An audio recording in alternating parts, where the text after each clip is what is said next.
Hello student, कल हमारी 4th unit पूरी हो गई थी। ठीक है, अभी हमारी शुरू होगी 5th यूनिट। ठीक है, 5th यूनिट यानी कि मतलब implications of above holistic understanding of harmony on professional ethics.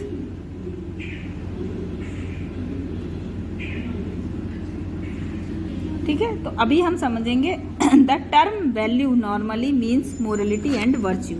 अगर हम सीधे तरीके से वैल्यू को समझें तो नॉर्मली इसका मतलब होता है नैतिकता और गुण। ठीक है, वैल्यू का मतलब यानी कि वैल्यू मूल्य की अगर हिंदी हम देखें तो नैतिकता और गुणों की बात करना ही मूल्य कहलाता है। The overall prescriptive of value is humanistic. यदि टोटल प्रिस्क्रिप्टिव वैल्यू की बात करें, यदि हम मूल्यों की बात करें तो वास्तव में मानवता ही एक प्रकार से वैल्यू है। The detail study of Indian ancient literature. यदि हम डिटेल में भारतीय प्राचीन साहित्य को पढ़ें, define the system of right and wrong, तो वहाँ पर एक सिस्टम के तौर पर डिफाइन क्या किया है कि what is right and what is wrong, क्या सही है एंड क्या गलत है। इन सच एन ऑर्गेनाइज्ड वे, एक बिल्कुल संगठित रास्ते के तरीके से, that the actual followers can not make any mistake. जो वास्तव में इंडियन एंशियंट लिटरेचर को पढ़ते हैं, उनको फॉलो करते हैं, उनसे कभी भी कोई गलती नहीं हो सकती। The problem in current scenario is that the learning is limited to physical and worldly aspect, moral, ethical and spiritual aspect are left out. अभी आजकल की जनरेशन की प्रॉब्लम क्या है कि आजकल की जनरेशन जो कुछ भी पढ़ती है वो लिमिटेड है। सिर्फ हम लोग नंबर के पीछे भाग रहे हैं, हम मार्क्स के पीछे भाग रहे हैं, हम नॉलेज के पीछे नहीं भाग रहे हैं। हमें नहीं पता हमारा धर्म क्या कहता है, हमें नहीं मालूम हमारा जो इंडियन लिटरेचर है वो क्या कहता है। हम सिर्फ हमारी नॉलेज, हमारी लर्निंग सब कुछ लिमिटेड है। हम केवल फिजिकली और वर्ल्डली एस्पेक्ट के पीछे भाग रहे हैं। हमें मोरल के बारे में, हमें स्पिरिचुअल एस्पेक्ट के बारे में सब कुछ हमारा पीछे छूट गया है। The people in present world are not in acceptance of human values. आजकल के लोग जो प्रेजेंट वर्ल्ड है उसमें कोई भी व्यक्ति ह्यूमन वैल्यूज़ को एक्सेप्ट करना नहीं चाहता। It seems difficult them to accept the such divine values, क्योंकि उन्हें ये सारी जितनी भी डिवाइन वैल्यूज़ हैं उन्हें एक्सेप्ट करना बहुत ही कठिन लगता है। Are the part of a person's life. उनको लगता है कि मनुष्य के जीवन में ये बहुत ही कठिन है।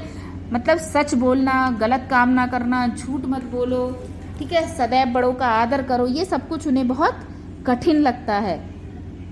ठीक है, तो द फॉलोइंग की वैल्यूज़ आर वेरी इंपॉर्टेंट। लेकिन कुछ वैल्यूज़ हैं जो बहुत ज़्यादा इम्पॉर्टेंट हैं, जिन्हें हमें ध्यान रखना चाहिए। Number 1 truth. अगर हम ट्रुथ की बात करें, सच की बात करें, सत्य, ठीक है, जिसे हम बोलते हैं सत्य। अगर हम सत्य की बात करें तो सत्य बोलना बहुत ही मतलब ट्रुथ, सच का मतलब ये नहीं है कि every time you tell a truth, कि हर समय आप सच बोलो। ठीक, मतलब सच से ये है कि आपको कोशिश करनी चाहिए कि आप कम से कम ना के बराबर झूठ बोलो। बहुत ज़्यादा ज़रूरी हो तब आप झूठ बोलो, अदरवाइज आप टेल अ ट्रुथ, क्योंकि सच बोलने से कोई भी परेशानी आपको नहीं हो सकती। झूठ बोलने से, एक झूठ को छुपाने के लिए हमेशा झूठ पे झूठ बोलने पड़ते हैं, और सच बोलोगे बात वहीं ख़त्म हो जाएगी। उसका जो भी रिजल्ट हो एटलीस्ट आप उसे तुरंत के तुरंत एक्सेप्ट करोगे, और उसका जो भी आपको दंड मिलेगा, पनिशमेंट मिलेगा, वो वहीं का वहीं मिलेगा। तो वहाँ पर आपको दूसरी कोई भी उससे डरने के लिए और झूठ बोलने की आवश्यकता नहीं पड़ेगी। तो कोशिश करो कि आप जितने से जितना हो सके, ज़्यादा से ज़्यादा हो सके, आप सच बोलो। सेकंड नंबर पे हम बात करें ऑटेस्टिरिटी। ठीक है, ऑस्टेरिटी मीन्स अति संयमी होना। मतलब हमारे शरीर के 5 ऑर्गन्स होते हैं। एक आई, एयर, ठीक है, आई, एयर, स्किन, नोज और टंग, यानी कि देखना, सुनना, सूंघना और चखना और महसूस करना। हम 5 हमारे संयम है। हमें अपने पाँचों मतलब इन 5 जो भी हमारे हैं, हमारे संयम, हमें सिर्फ इन 5 चीज़ों पे संयम करना है। ठीक है, कि मतलब हमें अपने आप पर कंट्रोल होना बहुत ज़रूरी है। ठीक। तो और जिसको हम कहते हैं तप, पुराने ज़माने में जिसे तप कहते थे उसे संयम कहते हैं, ठीक है। तो हमें अति संयमी होने की आवश्यकता है। अगर हमारा संयम होगा, हमारे मन पर हमारा कंट्रोल होगा, तो हम अति संयमी कहलाएंगे। तो वहाँ पर हमें अपने सेंस को कंट्रोल करना, अति संयमी होना ज़रूरी है। Number 3, sense control. Sense control की बात करें तो जो हमने पिछली बार समझाया, अति संयमी हम सेंस कंट्रोल करके ही बन सकते हैं। जब हम अति संयमी हो जाएंगे तो हमारे सेंस कंट्रोल अपने आप हो जाएंगे। हमें अपने सेंस पर कंट्रोल करना आना चाहिए। हम अगर अपने सेंस पर कंट्रोल करना, अगर हम गलत देखेंगे नहीं तो गलत करेंगे नहीं, गलत सुनेंगे नहीं तो गलत बोलेंगे नहीं, गलत खाएंगे नहीं तो गलत बताएंगे नहीं। तो दैट मीन्स हमें अपने सेंस पर कंट्रोल करना आना चाहिए। ट्रैंक्विलिटी ऑफ माइंड, मन की प्रबलता, मतलब हमारा जो मन है, दुनिया में सबसे तेज दौड़ने वाली चीज़ मन है, इतना तेज कुछ भी नहीं दौड़ता। तो जो मन की प्रबलता है, मन की प्रबलता पे हमें जोर देना चाहिए। हमारा मन जब भी भागे तो उसकी दिशा एकदम सही होनी चाहिए। किसी भी गलत दिशा में भाग रहा है तो तुरंत हमारे सेंस पे हमारा कंट्रोल होना चाहिए। राइटिशियस यानी कि सही का ज्ञान, हमें पता होना चाहिए, हमें इस बारे में ध्यान रखना चाहिए कि क्या सही है और क्या गलत है। हमें इस चीज़ पे ध्यान देना चाहिए कि हमें एकदम सही का ज्ञान होना चाहिए। हमें पता होता है, जब भी हम कुछ काम करने जाते हैं हमें ऑटोमेटिकली मालूम होता है कि वो सही है या गलत है, पर हम केवल क्योंकि हमारा मन हमारे कंट्रोल में नहीं है, हमारे ऑर्गन्स हमारे कंट्रोल में नहीं है, इसलिए हम गलत काम को फॉलो करने लगते हैं और एक टाइम पर आने के बाद हम उसे करने लगते हैं। तो क्या है कि अगर हमें सही का ज्ञान है तो फिर, और हमारे सेंस ऑर्गन्स हमारे कंट्रोल में है, हमारे सेंस कंट्रोल में है, हम अपने सेंस पे कंट्रोल जानते हैं, हम ऑस्टेरिटी जानते हैं, तो कहीं भी हमारा मन भटकेगा नहीं। नंबर 6, चैरिटी, हमें कुछ ना कुछ दान करते रहना चाहिए। हमारे पास जो भी हो, संभवतः हमारे पास जो भी है हम उसकी चैरिटी कर सकते हैं। हम ज़रूरी नहीं है कि हम लाखों का दान दें, हमारे पास नहीं है हम हज़ारों रुपए दान में दें, नहीं है। अगर हमारे पास ओल्ड क्लॉथ्स हैं और अगर हम वो किसी गरीब को दान दें जिसके काम आ सके, पुरानी किताबें हैं जो हम किसी को दान दे सकें, हमारे पास कुछ और सामान है जो दूसरे बच्चों को खुशी दे सके, तो वो हमें दान करते रहना चाहिए। तो हमें चैरिटी ज़रूर करनी चाहिए। थोड़ी बहुत चैरिटी करने से हमारे मन को शांति मिलती है और दूसरे की ज़रूरत पूरी हो जाती है, सबसे बड़ी बात। तो कहीं भी हमें, कभी भी, जब भी हमें ऐसा लगे कि ये चीज़ हमारे कम काम की है या हमारे बिल्कुल काम की नहीं है, तो हमें ऐसे व्यक्ति को ढूंढना चाहिए जिसके लिए उसकी बहुत ज़्यादा, ठीक है। तो हमें चैरिटी पे ध्यान देना चाहिए। नंबर 7, मर्सी, दया, ठीक है। दया का मतलब क्या है कि दया से मतलब ये है कि हमें किसी के साथ भी कुछ भी ऐसा नहीं करना चाहिए जो हमें क्रूरता की श्रेणी में ले आए, ठीक है। हमें मोस्टली जहाँ तक हो सके थोड़ा सा भाव दया का रखना चाहिए, ताकि अगर हमारे मन में थोड़ा सा भी भाव दया का होगा तो कहीं ना कहीं हमारी पर्सनालिटी का मेकओवर होता रहेगा। हमारी पर्सनालिटी कभी भी गलत, मतलब दूसरों की नज़र में जो सोशल इमेज हमारी बनेगी वो कहीं भी गलत नहीं हो पाएगी। हमें मर्सी ज़रूर दिखानी चाहिए, क्योंकि मर्सी, आपने पढ़ा होगा 12th में एक चैप्टर था कि mercy is twice bless, mercy 2 लोगों को वरदानित करती है। मर्सी एक ऐसा गुण है जिससे 2 लोगों को फ़ायदा होता है, एक तो जो मर्सी दिखाता है उसे, और एक जिस पर मर्सी की जाती है उसे। जो दया दिखाता है उसे भी फ़ायदा करता है, क्योंकि उसकी आत्मा को संतुष्टि मिलती है, सेटिस्फैक्शन होता है, और जिस पर दया दिखाई जाती है उसको तो बहुत ही ज़्यादा खुशी मिलती है। तो मर्सी एक ऐसा गुण है जो कि ट्वाइस ब्लेस करता है, तो इसलिए ध्यान रखना चाहिए कि हमारे कैरेक्टर में मर्सी ज़रूर होनी चाहिए।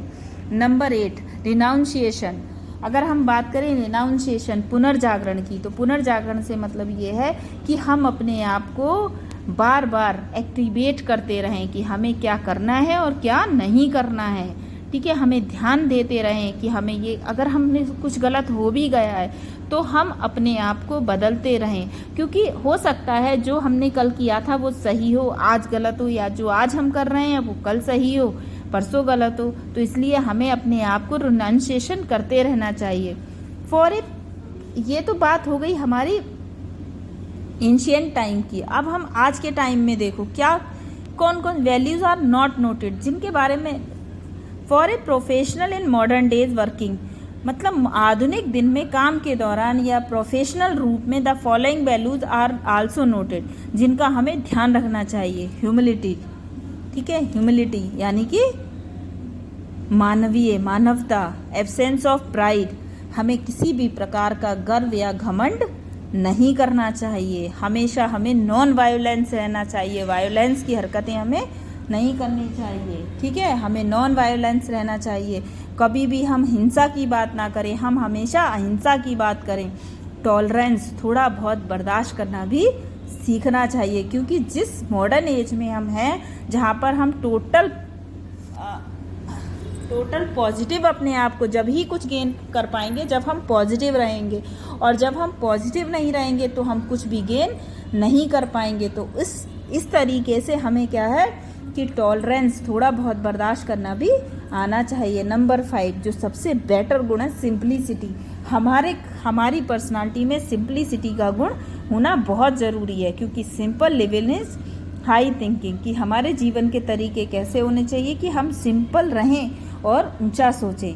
सर्विस टू द टीचर, कभी अगर हो सके जीवन में तो एक बार टीचर के रूप में सर्विस करनी चाहिए। देश की सेवा एक टीचर के रूप में करनी चाहिए, क्योंकि जब हम एक टीचर का रोल प्ले करते हैं तो हम ना चाहते हुए भी कुछ चीज़ें ऐसी हमारी विशेष हमारी पर्सनालिटी में आ जाती हैं जो हम वैसे कभी नहीं ला सकते थे। क्योंकि यदि हमें बच्चों को अच्छा सिखाना है तो खुद अच्छा बनना पड़ता है, क्योंकि हम उनके रोल मॉडल होते हैं। तो हमें रोल मॉडल का जो परफॉर्मेंस देना है, उसके लिए हम परफॉर्म करते करते एक दिन खुद एक अच्छे रोल मॉडल बन जाते हैं। तो उसके लिए हमें एक बार सर्विस टू द टीचर, हमें एक बार एक शिक्षक के रूप में सेवा देनी चाहिए, चाहे वो हम अपने बच्चे को दें या दूसरों के बच्चे को दें, या हम ऐसे ही फ्री में बच्चों को पढ़ाने लगें, ठीक है। स्टीड फास्टनेस, जो दृढ़ निश्चयता, हमारे मन में एक दृढ़ निश्चयता होनी चाहिए कि हम कोई भी काम करें तो एकदम दृढ़ निश्चयी होके करें, मतलब हमारे कॉन्फिडेंस को कोई भी लूज ना कर पाए। क्लीनिंगनेस यानी कि साफ सफाई का विशेष ध्यान रखना चाहिए। ये नहीं कि हमें किसी मीटिंग के लिए जाना है तो हमने जल्दी से मुंह हाथ धोए, कपड़े पहने और बहुत सारा सेंट डाला और हम निकल पड़े, यानी खुशबू आ रही है तो दैट मीन्स आई एम एकदम up to date, up to mark. ऐसा नहीं, हमें साफ सफाई का विशेष ध्यान रखना चाहिए। सेल्फ कंट्रोल, हमारा स्वयं पर नियंत्रण होना बहुत ज़रूरी है, क्योंकि यदि हम सेल्फ कंट्रोल नहीं है, यदि हमारा हम पर नियंत्रण नहीं है तो हम लाइफ में कुछ भी नहीं कर सकते, सब कुछ खो देंगे। इसलिए हमारा सेल्फ कंट्रोल होना बहुत ज़रूरी है, हमें अपने आप पे कंट्रोल आना बहुत ज़रूरी है। कई बार हम किसी ऐसे ऑर्गेनाइजेशन में काम करते हैं जहाँ पर बॉस बहुत ज़्यादा अकड़ू टाइप का होता है, तो वहाँ हम जॉब नहीं कर सकते, क्योंकि हमारा खुद पर कंट्रोल नहीं है। यदि हमारा अपने आप पर कंट्रोल होगा तो हम अपने कलीग के साथ, अपने ऑफिसर के साथ, अपने बॉस के साथ कभी भी, कहीं पर भी, कैसे भी चैट कर सकते हैं, क्योंकि हमें वहाँ प्रॉब्लम नहीं है, हमारे माइंड में कोई प्रॉब्लम नहीं है, हमारा अपने ऊपर विशेष कंट्रोल है। हमें कोई भी व्यक्ति ऐसे ही पुश करके गुस्सा नहीं दिला सकता है, या हम कोई भी काम ऐसे ही बेमतलब में नहीं कर सकते। नंबर 10 रिनाउंसिएशन, वही पुनर्जागरण, हमें अपने आप को थोड़ा थोड़ा एक्टिवेट करते रहना चाहिए, समय समय पर।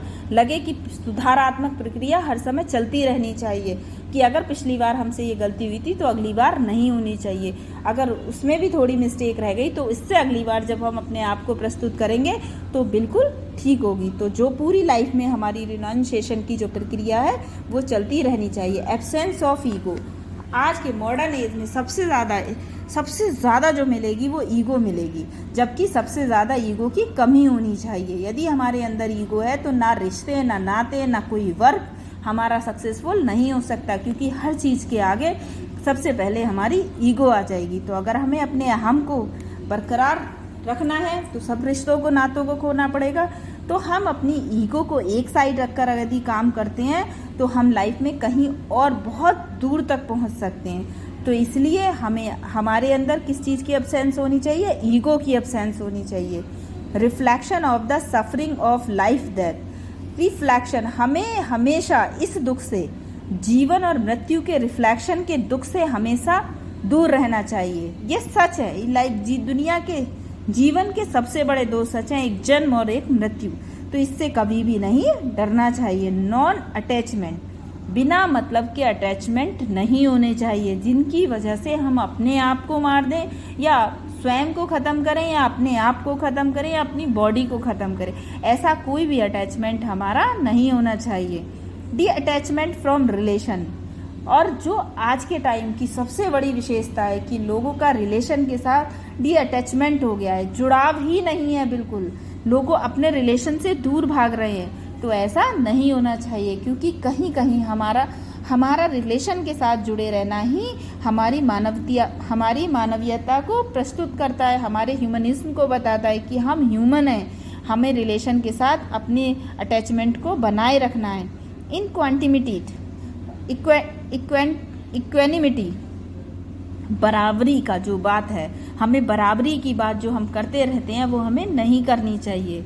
सब बराबर हैं, कोई बड़ा, कोई विशेष या कोई कम नहीं है, लेकिन हमें फिर भी इस बात का ध्यान रखना चाहिए कि यदि हम बराबरी की बात करते हैं तो हमें भी सबको बराबर समझना होगा। यदि हम ये चाहें कि सामने वाला हमें बराबर समझे तो ऐसा ज़रूरी नहीं है, क्योंकि जब तक हम नहीं समझेंगे तब तक दूसरा हमें नहीं समझेगा। Constant and unalloyed devotion towards God, भगवान के प्रति हमारा डिवोशन बना रहना चाहिए, हमारा कॉन्स्टेंट, हमारा विश्वास बना रहना चाहिए, लेकिन वो विश्वास अंधविश्वास में नहीं बदलना चाहिए कि हम वर्क भी ना करें और भगवान के सहारे बैठे रहें। ऐसा भी नहीं होना चाहिए। हमारा कॉन्स्टेंट डिवोशन भगवान के प्रति एक लिमिट तक होना चाहिए। हम अंधविश्वास में आकर ऐसा कोई काम ना करें जो गलत हो। लव, प्रेम की क्या परिभाषा हो सकती है? प्रेम क्या हो सकता है? प्रेम होना चाहिए हमें, पर प्रेम में बहकर हमें कुछ भी नहीं करना है। जो सही है हमें सिर्फ उस बारे में बात करनी है, जो सही नहीं है वो सही नहीं है। डी अटैचमेंट टुवार्ड्स फ्रेंड, फ्रेंडों के साथ अटैचमेंट में बने रहना चाहिए, कभी भी डी अटैचमेंट नहीं होना चाहिए फ्रेंडों से। फ्रेंडों के साथ हमेशा, क्योंकि मगर फ्रेंड्स का मतलब यहाँ पर अच्छे और सच्चे मित्रों से है। गलत लोगों के साथ हमें डी अटैचमेंट कर देना चाहिए, हमें उनके साथ कोई भी मित्रता नहीं रखनी चाहिए। Understanding the importance of self realisation, आत्म निरीक्षण, जो हम आत्म रियलाइज करते हैं हमें उसकी सबसे ज़्यादा इम्पोर्टेंट होनी चाहिए कि जो हमें रियलाइज़ हो रहा है वही सही है। मतलब हमें आत्म रियलाइज, तो सेल्फ रियलाइजेशन की प्रक्रिया को बहुत ही महत्ता देनी चाहिए। Philosophical search of the ultimate truth, और सबसे बड़ी बात है कि अल्टीमेट ट्रूथ की जो भी मनोवैज्ञानिक या जो भी दार्शनिक खोज हैं उन्हें पढ़ते रहना चाहिए, उनके बारे में जानते रहना चाहिए, तब जाके हमें ये पता लगेगा कि वास्तव में अल्टीमेट ट्रूथ है क्या, रियलिटी है क्या। हम लोग रियलिटी से कोसों दूर हैं, हमें पता ही नहीं सच क्या है। हम जो जी रहे हैं वो पूरी दुनिया फेक है, पूरा सब कुछ हमें पता ही नहीं है, क्योंकि हम अपने चारों तरफ एक ऐसा घेरा बना लेते हैं जिसे पार कर ना हम किसी को आने देते हैं, ना हम उसमें से कभी खुद तोड़कर जा पाते हैं। तो हमें अल्टीमेट ट्रुथ, जो जीवन का, वर्ल्ड का या संसार का या जन्म और मृत्यु का जो भी अल्टीमेट ट्रुथ है, हमें पता ही नहीं है। किसी के लिए प्यार कुछ है, किसी के लिए प्रेम कुछ है, किसी के लिए कुछ है। तो ये सारी चीज़ों को अगर हमें समझना है तो हमें फिलॉसफिकल रिसर्च के बारे में फिलॉसफिकल सर्च करनी होगी, सच की, कि वास्तविकता में रियलिटी है क्या, सच है क्या। टू लिव हैप्पी, यदि हमें खुशी से जीना है तो it is important to live with the values, तो हमें वैल्यू के साथ जीना होगा। ये ज़रूरी है कि हम तब वैल्यू को महत्ता दें। In the modern world it is clearly notice that values have not been created property. Modern युग में ये बात बिल्कुल साफ है, बिल्कुल, कि गुणों को कोई भी अच्छी तरह से महत्ता नहीं देता है। We can much have a physical facilities, हम बहुत ज़्यादा शारीरिक क्रियाकलाप करते हैं, and wealth than our values, और हम अपने वैल्यूज़ से ऊपर धन को रखते हैं और शारीरिक क्रियाकलाप को रखते हैं। It is important to accept these values in a natural way, जबकि ये ज़रूरी है कि हमें एक प्राकृतिक तरीके से ही गुणों को एक्सेप्ट करना चाहिए, वैल्यूज़ को मानना चाहिए। In this unit we will explore the understanding of harmony on professional level. अभी इस चैप्टर में हम पूरी तरीके से प्रोफेशनल लेवल पर ये सब पढ़ेंगे। We will help your young generation to develop method for sustainable development, और ये सारी चीज़ें जो यंग जनरेशन है उसके डेवलपमेंट में, उसके जो इस जनरेशन को चाहिए उसमें बहुत मदद मिलेगी। यंग जनरेशन किसी गलत राह में जा रही है, उस राह से आपको बहुत ही ज़्यादा, आपको एक राह मिलेगी, आपको एक लाइन मिलेगी।